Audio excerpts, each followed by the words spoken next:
आप आइए प्लीज़ मंच पर, और साथ में सूर्यवंशी जी आप भी, और जो सेशन है उसको स्टार्ट करते हैं। दीपक सर आप बैठ सकते हैं।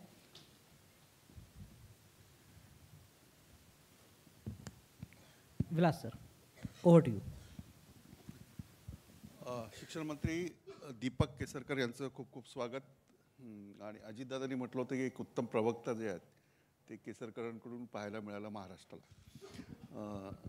केसरकर साहेब, पहिला प्रश्न असा आहे की या नवीन सरकार आल्यानंतर, एकनाथ शिंदे मुख्यमंत्री झाल्यानंतर 2 वर्षात तुमच्या विभागाने काय केलं आणि इथून पुढे त्या कामाचा काय परिणाम महाराष्ट्रावर असेल, हे एक 3-4 मिनिटात स्पष्ट करावं. बघा, गेल्या 15-20 वर्षामध्ये जेवढे बदल शिक्षणामध्ये झाले नाही तेवढे बदल शिक्षणामध्ये होत आहेत. एक म्हणजे राष्ट्रीय पातळीवर सुद्धा नवीन शैक्षणिक धोरण येत आहे, त्याची अंमलबजावणी करणं महाराष्ट्रामध्ये आवश्यक आहे. आणि त्याच्याचबरोबर महाराष्ट्राचा मुख्य प्रश्न हा इथं असलेल्या वेगवेगळ्या शिक्षकांच्या समस्या हे होतं. आणि त्याच्यामुळे नेहमीच शिक्षकांच्या संघटना ॲग्रेसिव्हली याच्यामध्ये पार्टिसिपेट करत होत्या. आणि शेवटी शिक्षण विभाग कोणासाठी असतो? शिक्षण विभाग हा विद्यार्थ्यांसाठी असतो. आणि त्याच्यामुळे विद्यार्थ्यांवर जर तुम्हाला कॉन्सन्ट्रेशन करायचं आहे आणि क्वालिटी एज्युकेशन द्यायचं असेल तर अगोदर तुम्हाला शिक्षकांच्या समस्या सोडवायला लागतात. आणि म्हणून शिक्षकांच्या समस्या असतील, विद्यार्थ्यांच्या समस्या असतील, अशा अनेक समस्या होत्या. आणि त्याच्या पलीकडे जाऊन करिक्युलम असतो ज्याच्यामुळे विद्यार्थी घडतो. हा करिक्युलम चांगला घडवायला लागतो. त्याच्या व्यतिरिक्त विविध त्यांच्या व्यक्तिमत्वाचा विकाससुद्धा व्हायला लागतो. आणि म्हणून तुम्ही जर मला सांगितलं की शिक्षण विभागावर बोल, किमान 15 मिनिटं जरी तुम्ही मला अलाव केलं पाहिजे की काय काय शिक्षणामध्ये. आता हे विद्यार्थी समोर बसले, एक गोष्ट आपण लक्षात घ्या की मुळात शिक्षकांच्या ज्या समस्या होत्या त्याच्यामध्ये कसं असतं, आमच्याकडे 3 कॅटेगरीचे शिक्षक असतात. एक म्हणजे सरकारचे स्वतःचे शिक्षक जे गव्हर्नमेंट स्कूलमध्ये शिकवतात, तर त्याच्यामध्ये केंद्रप्रमुख नावाची एक जागा असते. म्हणजे 10 स्कूलच्या मागे एक केंद्रप्रमुख असतो. आणि महाराष्ट्रातल्या 90% केंद्रप्रमुखांच्या जागा मोकळ्या होत्या. आल्यानंतर मी पहिला निर्णय घेतला केंद्रप्रमुखांच्या जागा, कारण केंद्रप्रमुख नियंत्रण करत असणार, केंद्रप्रमुख मार्गदर्शन करत असणार. तर मध्यंतरी एक कोर्टाचा स्टे आला, त्याच्यामुळे आम्ही 50%च भरू शकलो. आता उर्वरित 50% आता लवकरच भरल्या जातील. आणि त्याच्यामुळे एक शिस्त येईल. शेवटी शाळांवर कंट्रोल करायला लागतं. दुसरा भाग असा आहे की जे प्राथमिक आमच्या विभाग आहे याच्यामध्ये मोठ्या प्रमाणात भरती झालेली नव्हती. गेली जवळजवळ 12-14 वर्ष भरतीच झालेली नाही. त्याच्यामुळे भरतीचा निर्णय घेतला आणि महाराष्ट्रातली सगळ्यात मोठी भरती आणि एकही कंप्लेंट न करता होता आम्ही ती त्या ठिकाणी केली. हे करत असताना आपण एक गोष्ट लक्षात घेतली पाहिजे की शिक्षक हे एकाच शाळेवर राहत नव्हते, नेहमी आपल्या बदलीच्या मागे असायचं. एक धोरण असं केलं की जे ज्येष्ठ शिक्षक आहेत त्यांना एकाच जागी ठेवायचं, त्यांना कठीण भागातून आणायचं आणि नवीन शिक्षक येतील त्यांना कठीण. केसरकर जी, मैं आपको रिक्वेस्ट करूंगा थोड़ा हिंदी में, हम लोग लाइव है हिंदी में. तो महाराष्ट्र ने जो किया है, जैसे शिक्षक जो है उनकी जो कमियां नहीं, उनका ट्रांसफ़र जो था ना वो हमने बिल्कुल बंद कर दिया. सिर्फ जिला ट्रांसफ़र जो है सीनियर टीचर का उतना ही रखा है ताकि वो कंसंट्रेट करे. पहले ज़माने में देखिए, या तो आप अपने हाई स्कूल में देखिए, प्राइवेट स्कूल में देखिए, एक ही टीचर रहता है जो पूरे उसके लाइफ टाइम में उसी स्कूल पे रहता है और क्वालिटी स्टूडेंट बनाता है. यहाँ आपको ट्रांसफ़र होती रहे तो वो क्वालिटी नहीं रहेगी स्टूडेंट की भी. ये समझ के हमने ये चेंजेस किए. मेजर चेंजेस हुआ है. ये मेजर चेंज हुआ. एक सवाल सुधीर दूसरा चेंज ये है कि जो हमारी सेकेंडरी स्कूल है, उस सेकेंडरी स्कूल में बहुत सारे स्कूल ऐसे जो थे कि हम उनको 100% उनका खर्चा हम लोग करते और उसकी मैनेजमेंट प्राइवेट रहती है. तो उसमें भी इतने स्कूल्स बन गए थे कि जो एक्सपेक्ट कर रहे थे कि गवर्नमेंट उनको ग्रांट दे और उनको ग्रांट नहीं दी गई थी, तो उसको कायम बिना अनुदानित शाला बोलते. तो उसमें हमने एक निर्णय ले लिया कि उनको हमने जो उनका टप्पा अनुदान बोलते हैं उसको, कि 20% से उनकी सैलरी बढ़ती जाती है. तो फर्स्ट टाइम सब स्कूल जो रिकग्नाइज अनरिकग्नाइज सबको इस सिस्टम में हम लाए और फिर 68,000 टीचर्स को हमने उसका लाभ दिया. इसके लिए 1100 करोड़ रुपया खर्च आया. लेकिन उनको एक राहत मिल गई कि उनको अभी सैलरी मिल रही है. सालों सालों से विदाउट सैलरी वो लोग काम कर रहे थे। और इसके बाद ये जो प्राइवेट एडेड स्कूल है उसके लिए भी हमने भर्ती करनी चालू कर दी। और एक हमारा ऐसा भी है कि मैंने केंद्र के जो मंत्री हैं उनसे बोला है कि इसको गवर्नमेंट स्कूल का स्टेटस दे दे, क्योंकि प्राइवेट स्कूल होने की वजह से गवर्नमेंट की जो फैसिलिटीज़ है वो उनको नहीं मिल रही है। और हमारा पूरा sector 95% are in private sector, जो माध्यमिक स्कूल है। और फिर जो नए स्कूल जिसको सेल्फ फाइनेंस स्कूल बोलते हैं, जिसको प्राइवेट स्कूल बोलते, उनको परमिशन मिलने में बहुत दिक्कत आ रही थी। और बहुत सारी बार उनको आना पड़ता था मंत्रालय में। तो मैंने एक सिस्टम ऐसा बनाया कि किसी को भी मंत्रालय में आना नहीं चाहिए। मैंने खुद उनका फाइल साइन करके उनके हाथ में एक गुलाब और एक फाइल हम लोग देते थे।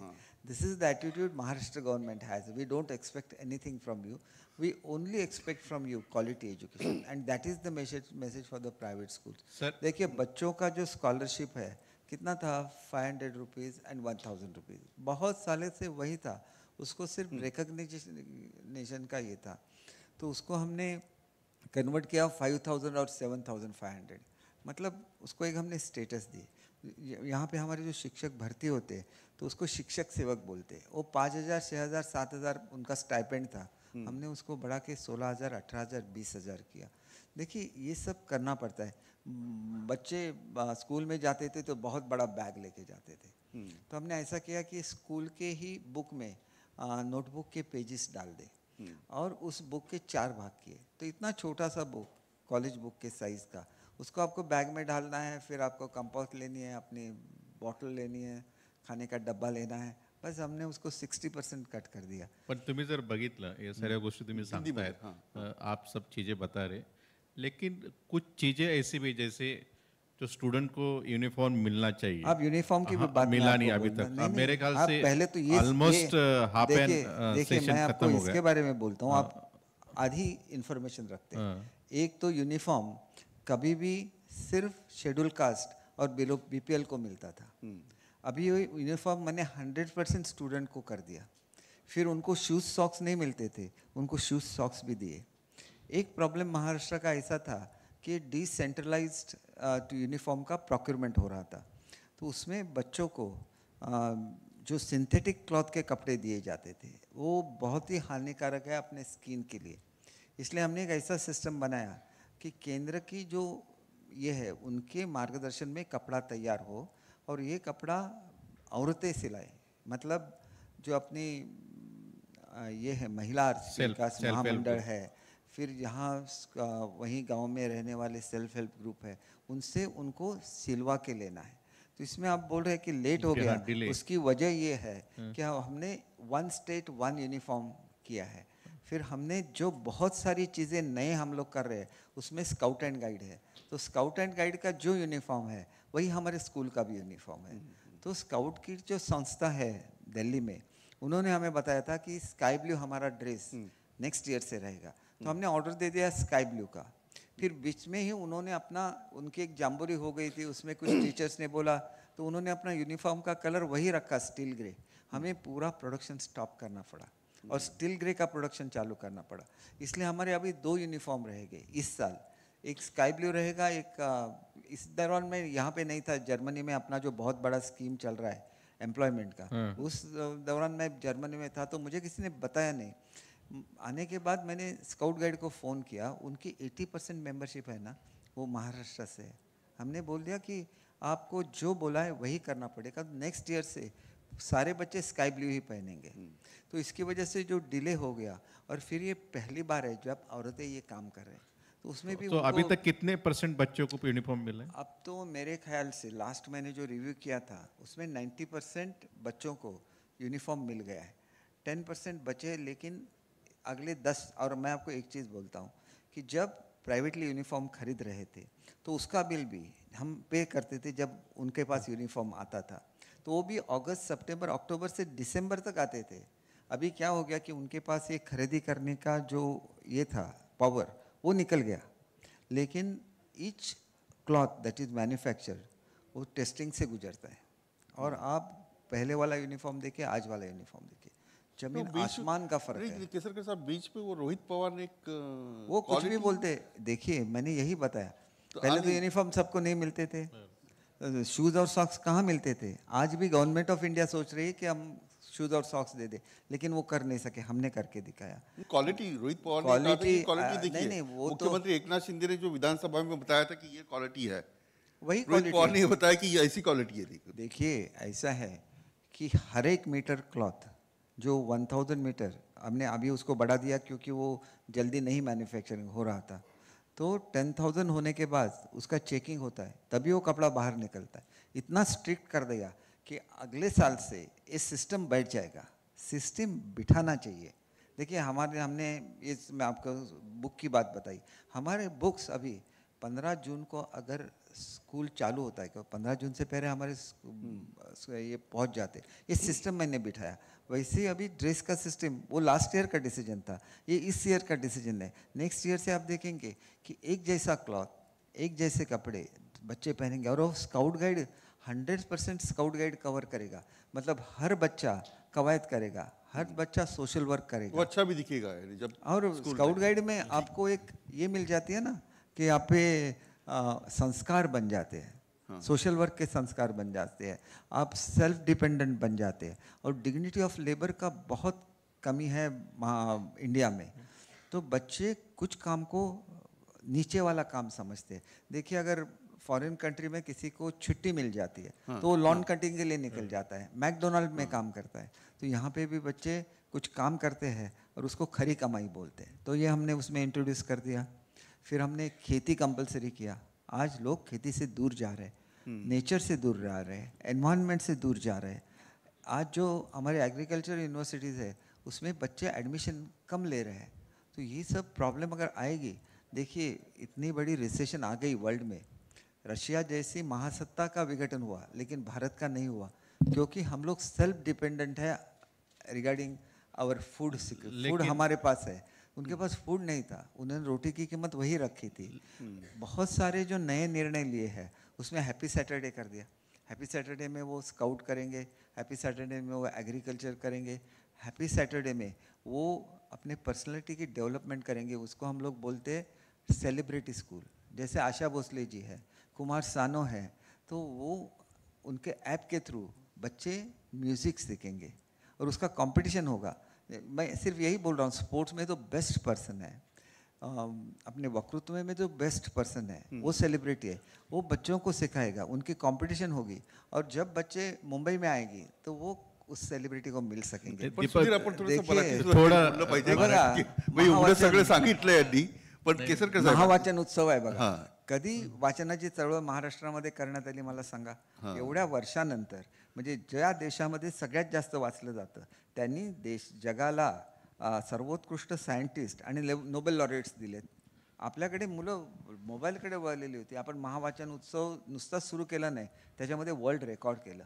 आणि म्हणून एक गोष्ट लक्षात घेतली पाहिजे, आम्ही काम करतो पण आम्ही पब्लिसिटी करत नाही. आणि बघा आम्ही ज्याला आता नवीन सरकार तर म्हणजे किती कोटी रुपये माध्यमांवर खर्च करत आहे. कसल्या माध्यमांवर? मग एवढे आता अहो, आता निवडणुका माझा आहेत. ऐका, नाही, विरोधकांची अशी टीका आहे, नाही, विरोधकांची टीका आहे की आपण स्कूल एज्युकेशन बद्दल बोलतोय. स्कूल एज्युकेशनच्या मला जाहिराती दाखवा कुठे आहेत त्या. आम्ही एवढे इनिशिएटिव्ह घेतले, मला जाहिरात दाखवा. म्हणून मग हे तुम्हाला तुम्ही माहिती जाहिरातीत नाही का की आम्ही आणत नेमकं का नाही? करतो. नाही, पण हे हे सगळं बघा, एवढं चांगलं पॉझिटिव्ह काम असेल तर अमिताभ जाहिरातीत आलं बच्चन- पाहिजे ना. अमिताभ लाडकी बच्चन- बहीण योजनेची मग एवढी ऐका मोठी ना, पब्लिसिटी होते, महिला- पण विद्यार्थ्यांचं राहणीमान साहेब, आणि याच्यामध्ये- त्यांचं नाही, लेटेस्ट कम्प्लीट वन टॉपिक. मी तुम्हाला सांगतो की अमिताभ बच्चन सारखे जे स्टार आहेत, एका जाहिरातीला त्यांचं बजेट कदाचित 10, 20, 25 कोटी रुपये असेल. त्यांनी विद्यार्थ्यांसाठी फ्री ऑफ चार्ज जाहिरात केली महावाचन उत्सवची, कारण त्यांना एक परंपरा आहे. हरिवंशराज बच्चनचे ते चिरंजीव आहेत, त्याच्यामुळे त्यांनी ती फ्री ऑफ चार्ज केली. एक गोष्ट लक्षात घेतली पाहिजे बघा, की आता आमच्याकडे आम्ही जर्मनीचा कार्यक्रम आणला. मुंबईचे पालकमंत्री खूप येऊन गेले ना. याच्यामध्ये एक महत्त्वाचा मुद्दा मिसिंग होऊन जातो. तुम्ही शिक्षण मंत्री आहात, नंतर आपण म्हणतो मराठी विचारांचं, मराठी माणसांचं सरकार महाराष्ट्रात आहे. मी मराठी भाषेचा मंत्री सुद्धा हां, आहे ना. मंत्री आहेत तुम्ही. पण मंत्री असताना आपण जर बघितलं की मराठी शाळा आपल्याकडे बंद होत आहेत. दुसरी गोष्ट, जे मुलं इंग्रजी मीडियम किंवा कॉन्व्हेंटमध्ये, त्यांना धड इंग्रजी येत नाही, धड मराठी येत नाही, धड हिंदीसुद्धा येत नाही. आणि आपल्याकडे 3 लँग्वेज पॉलिसी आहे, साऊथमध्ये 2 लँग्वेज पॉलिसी आहेत. तर याच्यासाठी आपण मध्यंतरी मराठी कंपल्सरी केली होती, नंतर ग्रेडेड सब्जेक्ट केला आता काही स्कूलमध्ये. तर ही जी मिसमॅच किंवा जो केओस आहे या लँग्वेज संदर्भात, तर मराठी शाळा किंवा मराठी बोलणारे मुलं कसे वाढतील याच्यासाठी आपण काय प्रयत्न करणार? एक गोष्ट लक्षात घ्या की गुणांकन जे होतं, हे गुणांकन हे 1 वर्षापुरतं फक्त होतं. का होतं? तर जो मुलगा 9वीमधून 10वीमध्ये गेलेला आहे, 10वीमध्ये त्याला अचानक मराठी कसं समजणार? मग तो 10वीमधलं त्याचं पर्सेंटेज कमी होऊ शकतं. आता आपण 12वीपर्यंत मराठी कंपल्सरी केलं आहे. आमची नवीन करिक्युलम पुढच्या वर्षी येतो आहे. मराठीमध्ये आता इंजिनिअरिंग सुरू झालेलं आहे. त्याच्यामुळे जो मुलगा 12वीमध्ये मराठी शिकणार, आणि आम्ही पूर्ण करिक्युलम चेंज केला आहे. CBSEच्या धर्तीवरचा करिक्युलम आता मराठीमध्ये शिकवला जाणार आहे. म्हणजे याच्या पुढच्या काळामध्ये नीटची एक्झाम असून दे, UPSC असून दे, आपली मुलं कुठेही कमी पडणार नाही. महाराष्ट्रामध्ये ही क्रांती घडते. ज्युनियर KG, सिनियर KG म्हणजे बालवाटिका 1, बालवाटिका 2, बालवाटिका 3. कधी तुम्ही ऐकलं होतं? आता बालवाटिकाची आम्ही पुस्तकं काढलेली आहे. मी अंगणवाडी सेविकांना शिकवतो. नाहीतर आम्ही पहिलं पाऊल म्हणून कार्यक्रम घ्यायचो. 1 महिन्यामध्ये त्यांच्या आया त्यांना शिकवायच्या लिटरसी म्हणजे काय, न्यूमरसी म्हणजे काय. आता मुलं 3 वर्ष तयार होऊन पहिलीमध्ये जाणार आहेत. म्हणजे किती प्रोग्रेस होईल. तुम्हाला मी एक उदाहरण देतो की आम्ही करार केलेला आहे जर्मनीबरोबर व्यावसायिक शिक्षणाचा. हे व्यावसायिक शिक्षण आणि तिथली लँग्वेज शिकल्यानंतर 12वीतून थेट मुलांना नोकऱ्या मिळणार आहेत. आणि आतासुद्धा ह्या नोकऱ्या ज्या निर्माण जातात, जवळजवळ 3-4 लाख मुलांना आम्ही जर्मनीमध्ये पाठवणार आहोत. कसं झालं हे? मी मुंबईचा पालकमंत्री आहे. स्टुटगार्ट आणि मुंबई सिस्टर सिटी आहेत. आज झाल्या का? गेली 25-30 वर्ष त्या सिस्टर सिटी आहेत. कोणाला असं वाटलं नाही. फक्त Mumbai meats Stuttgart, wine festival, cultural exchange एवढंच होत होतं. तिथं रोजगाराची कमी आहे. आमच्याकडे मोठ्या प्रमाणात मॅनपॉवर उपलब्ध आहे. आज हा एक आयडियल मॉडेल आम्ही निर्माण केलं महाराष्ट्रामध्ये. आणि हे करत असताना स्कूल एज्युकेशन डिपार्टमेंटचा मोठा हिस्सा आहे त्याच्यामध्ये. बघा आता आपण काय केलेलं आहे की HCL बरोबर करार केला. HCL आमच्या 11वी-12वीच्या मुलांना ट्रेनिंग देणार आणि 15,000 मुलांना नोकऱ्या देणार. 30 आमच्या 10,000 मुलांना Tata institute of social sciences नोकऱ्या देणार. हा बदल शिक्षणामध्ये घडतोय. शिक्षण व्यवसायिक होत आहे आणि उद्या एम्प्लॉयबल खूप सारे बदल. पण मला वाटतं आपल्याकडे थोडासा पण वेळ कमी आहे. जे प्रोजेक्ट जात आहेत, नाही तुम्ही सांगताय प्रोजेक्ट, आपण थोडंसं पॉलिटिकल पॉलिटिकली प्रोजेक्ट बोललं जात आहेत, पाहिजे. त्या संदर्भात काय गुजरातला जात आहेत? महाराष्ट्रामध्ये एक गोष्ट लक्षात घ्या, महाराष्ट्रातून किती प्रोजेक्ट जात आहेत याच्यापेक्षा महाराष्ट्रामध्ये किती प्रोजेक्ट येत आहेत ह्याचा कोणीच हिशोब करत नाही. आपल्याकडे जी फॉरेन डायरेक्ट इन्व्हेस्टमेंट आली ती आपल्यानंतर जी 4 स्टेट आहेत ज्याच्यामध्ये कर्नाटक आहे, गुजरात आहे, तामिळनाडू आहे, यांनी सगळ्यांची टोटल जरी एकत्र केली तरी महाराष्ट्राला ते पोचू शकत नाही. आपण कुठे आहोत, ते कुठे आहेत? आपण एखाद्या प्रोजेक्टबद्दल बोलायला गेला, हे सगळे पॉलिटिकल लोक आहेत. यांनी कधी हायपॉवर कमिटी असते मुख्यमंत्र्यांच्या अध्यक्षतेखाली जी आपल्या इंडस्ट्रीला कन्सेशन देते. 2.5 वर्षामध्ये एक मीटिंग झाली फक्त, एक. आणि आता दर 15 दिवसाला मीटिंग होते. हा फरक असतो. 5-5 लाख कोटी रुपयाची इन्व्हेस्टमेंट येणं साधी गोष्ट नाही आहे. फॉरेन डायरेक्ट इन्व्हेस्टमेंटमध्ये एक नंबरला महाराष्ट्र आहे. आजच बातमी आली आहे की 50 कंपन्या चाकण MIDC सोडून गेल्या. आजची बातमी मराठी पेपर. हे बघा, याच्यामध्ये 2 गोष्टी आहेत. एक म्हणजे आपण सुद्धा विचार केला पाहिजे की आपण लोकांवर किती बोजा टाकायचा. आपल्याकडे माथाडी कायदा आहे, बदलला तर माथाडी रागावणार, नाही बदलला इंडस्ट्रीला कुठेतरी अडवलं जाणार. शेवटी ही अशी सिच्युएशन आहे की महाराष्ट्र हे सोशली प्रोग्रेसिव्ह आहे म्हणून महाराष्ट्रामध्ये माथाडी कायदा आहे. भारतातल्या कुठल्याही ह्याच्यामध्ये माथाडी कायदा नाही. हे आपलं एक प्रोग्रेसिव्ह महाराष्ट्र आहे. ह्याचे ॲडव्हान्टेज आणि डिसॲडव्हान्टेज दोन्ही आहेत. आपण ॲग्रिकल्चरला विदाऊट पैसे हे देतो आणि ते क्रॉस सबसिडाईज करताना महाराष्ट्रामधला इंडस्ट्रीजचा रेट वाढतो. म्हणून आता महाराष्ट्र काय करत आहे की आपण सोलारवर जातोय आणि सोलारची पॉवर 2-3 रुपयांनी तयार करून ती 3-4 रुपयामध्ये आपण डोमेस्टिकला किंवा ॲग्रिकल्चरला देतोय. आणि आपली जी मेन पॉवर आहे याचा रेट मग जवळजवळ 3-4 रुपयाने कमी पडेल. आणि त्याच्यावेळेला एकही इंडस्ट्री ही महाराष्ट्राच्या बाहेर जाणार नाही. पण एवढा पॉवरचा रेट जास्त असून सुद्धा लोक महाराष्ट्रामध्ये येणं का प्रिफर करतात? म्हणजे विरोधकांचे आरोप जे आहेत त्याला असं कोणी कंपेअरच करू शकत नाही. हे बोलणारे लोक आहेत ना, मी त्यांना बोलके पोपट म्हणतो. काहीच करू शकत नाहीत, फक्त बोलतात आणि लोकांना वाटतं की हे विद्वान आहेत म्हणून. विद्वान वगैरे काय नाहीत. त्यांना दिलेली खाती बघा, त्याच्यामध्ये त्यांनी केलेलं काम बघा. बघा, शेवटी मला ज्यावेळेला एज्युकेशन दिलं मी तसा मनातून नाराज होतो, कारण हे माझं फील्ड नव्हतं. आल्यानंतर मी शिकलो काय कमतरता आहे, काय केलं पाहिजे, आणि त्याच्यातून मी जे 15-20 वर्षात घडलं नाही ते मी घडून दाखवलं, आणि ते घडतंय. याच्या पुढे प्रत्येक मूल, आमच्याकडे 2 कोटी मुलं शिकतात, प्रत्येक मुलाचं असेसमेंट हे आर्टिफिशियल इंटेलिजन्सने केलं जाणार आहे. तो गणितामध्ये कच्चा असेल तर त्याच्या गणितावर कॉन्सन्ट्रेशन केलं जाणार आहे. आम्ही एवढ्या लेवलला आता आलेलो आहोत की हे सगळं करत असताना आपल्याला अनेक गोष्टी समजून घेतल्या पाहिजेत, की आपण ॲक्रेडिशन सिस्टम आणतोय आता, स्कूलचं ॲक्रेडिशन, आता पण आपण फक्त कॉलेजचं ॲक्रेडिशन करायचो. आपण एवढ्या लेवलला चाललेलो आहोत ना, यांना काय नाही, ते एखादा जर महिलेकडून युनिफॉर्म करताना चुकला तर तो युनिफॉर्म दाखवणार. अरे तुम्ही त्या महिलेकडे जा, त्याची रिप्लेसमेंट घ्या, ती तुम्हाला देणार ना. महिलेने केलेलं आहे, तुमच्या गावातल्याच महिलेने केलेलं आहे. पण तुमचं कुठल्या लेवलला तुम्ही आहात, आम्ही कुठल्या लेवलला चाललो, हा फरक आहे साहेब. मला काय सांगायचं, मला कोणावर टीका नाही करायची आहे, परंतु रॉंग पर्स्पेक्टिव्ह किती परसेप्शन तुम्ही क्रिएट करणार महाराष्ट्रामध्ये. आज महाराष्ट्राची प्रगती चालू आहे. जीएसटी मध्ये बघा, आपण कुठल्या केसरकर साहेब 2 नंबरचे लोक आपल्या जवळपास नाहीत. नाही केसरकर साहेब, एक म्हणजे शेवटचा प्रश्न आहे माझा. काल धर्मवीर 2 हा रिलीज झाला आणि त्याच्यावर टीका झाली का हा पिक्चर काय बरोबर आहे, आणि त्याच्यामध्ये दीपक केसरकरांचा एक मेन रोल होता, सगळं सत्ता बदल झाला तो, तर तुमचा रोलच नाहीये. काय झालं म्हणजे तुम्हाला का विसरले चित्रपटामध्ये, विसर का झाला? तो रोल धर्मवीर 3 वर येणार, ज्याला आम्ही सत्ता स्थापन केली. हा फक्त बंड का झालं हे लोकांना कळलं पाहिजे. पैशासाठी विकला जाणारा मराठी मनुष्य कधीच नाही, कधी नव्हता, कधी नाही. मोडलो तरी वाकणार नाही, याला मराठी माणूस म्हणतो. तो काय पैशासाठी थोडंच जाणार. त्याच्यामध्ये दाखवलं ना, 5 तास आमदार बाहेर उभा आहे, त्याच्याबरोबर मराठवाड्यातला ज्येष्ठ साहित्यिक आहे, त्याची काय अपेक्षा होती की त्याच्या पुस्तकाचं प्रकाशन हे मुख्यमंत्र्यांनी करावं. 5 तास तो आमदार रस्त्यावर उभा आहे. एक आमदार असे आहेत, मी तुम्हाला सांगतो, यांच्यावर का प्रेम करतात एकनाथ शिंदेना. एका याला हार्ट अटॅक आला होता, ताबडतोब त्यांनी त्याला एअरलिफ्ट केलं, इथं आणलं, बरं केलं, पाठवलं. त्याला कधी फोनसुद्धा नाही गेला नेत्यांचा की तुम्ही कसे आहात म्हणून. शेवटी ज्या माणसाने आपला जीव वाचवला त्याच्यासाठी लोक जीव देतात सुद्धा. हे कधीही बघा. आणि हे जे खोटं बोललेले आहेत ना, यांना ह्या पापाची फळं भोगायला लागतील एक दिवशी, कारण ती त्यांची संस्कृती आहे, ती आमची संस्कृती कधीही नव्हती, कधी राहणार नाही आहे. आणि ती महाराष्ट्राची संस्कृती कधीही नव्हती. नाहीतर श्रीमंत लोकांनीच राज्य केलं असतं ना महाराष्ट्रावर, पैसे दिले असते, आमदार विकत घेतले आणि श्रीमंत लोकांनी राज्य केलं. म्हणून किती जागा, म्हणजे भाजप तुम्हाला किती जागा नाही, किती जागा मिळतात, त्याच्यापेक्षा किती जागा निवडून आणू शकतो, आणू शकतात, याला महत्व आहे. किती आणणार तुम्ही सगळे सर्वे बघा. आज एकनाथ शिंदे साहेब 1 नंबरला का पोचले? आपल्या हार्डवर्कमुळे पोचले ना. दिवसातले 3-3, 4-4 तास झोपतात ते, फक्त लोकांसाठी ते समर्पित आहेत.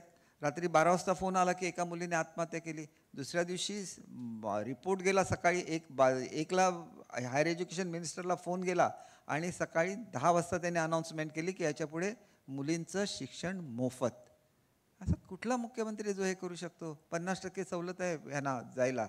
आज केलं का त्यांनी महिलांसाठी?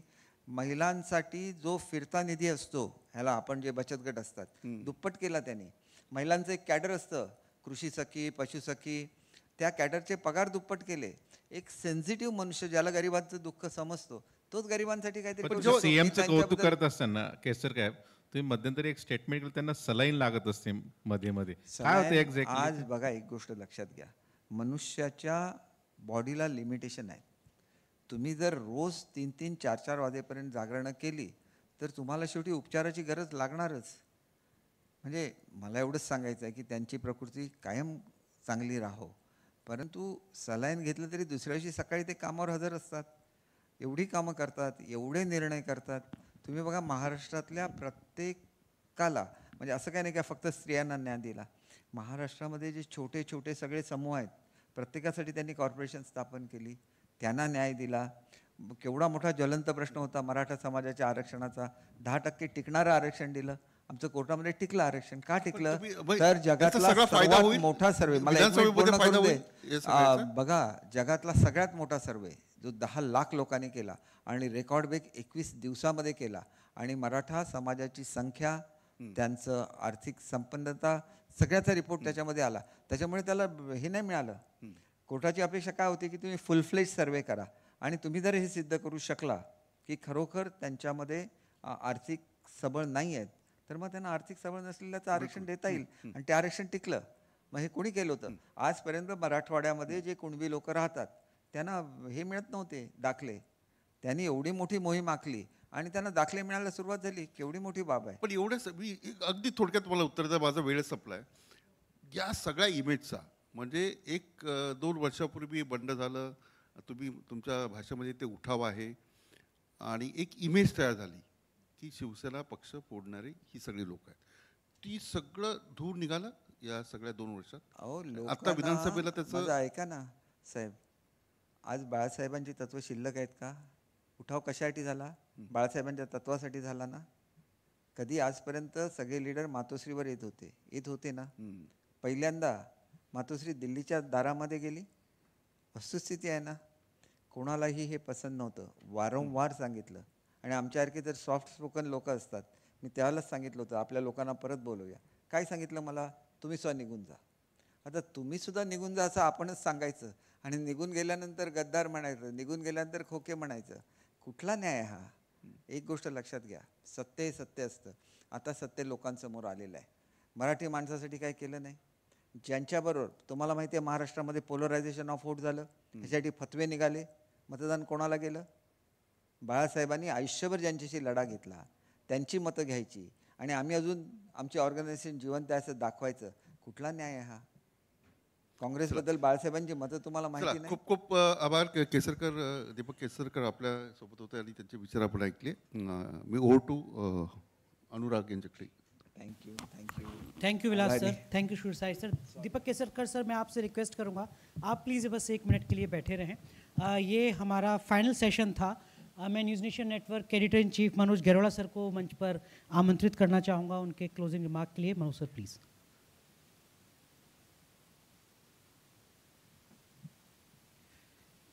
महाराष्ट्र के एजुकेशन मिनिस्टर श्री दीपक केसरकर जी, आपका हमारे इस कॉन्क्लेव में आने के लिए बहुत बहुत धन्यवाद. और आपने अपने विचार यहाँ रखे और किस तरीके से आपका विजन है ये हमें मालूम चला. शिक्षा किसी भी समाज की जो नींव होती है वो उसकी शिक्षा पे डिपेंड करती है. और ये आपने हमारे दर्शकों को आज बताया कि किस तरीके से आपने शिक्षा के जगत में महाराष्ट्र में ख़ास तौर से किस तरीके से आपने यहाँ रिफॉर्म्स करे हैं और आने वाले टाइम पे आपकी पॉलिसीज़ क्या हैं. मेरे को ये बताते हुए बेहद खुशी है कि हमारा जो विजन महाराष्ट्र, जो हमारा कॉन्क्लेव आज हमने किया है, जो कि एक हमारा एनुअल इवेंट बन चुका है.